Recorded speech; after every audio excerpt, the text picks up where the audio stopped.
Good afternoon. We're here at 2812 South Ursula Court in Aurora, Colorado.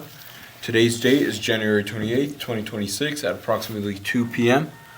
Today we are performing a sewer scope. The reason for this scope is because we did a repair on this 2-inch line that comes up from the upstairs sink, and we're just doing a sewer scope to see how it turned out.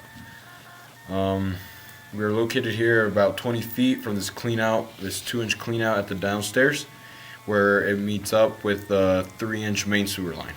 Let's get started. As you can see, there's the Y where it meets up with the 3-inch.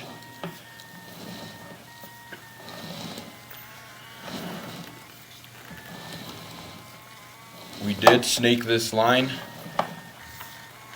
and we did get a lot of debris out of here.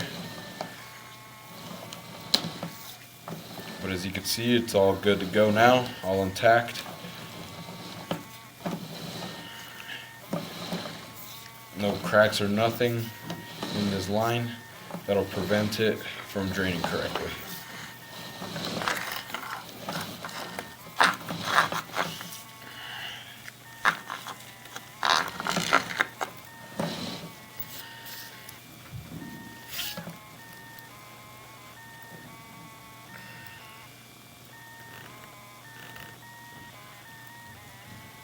That concludes the scope.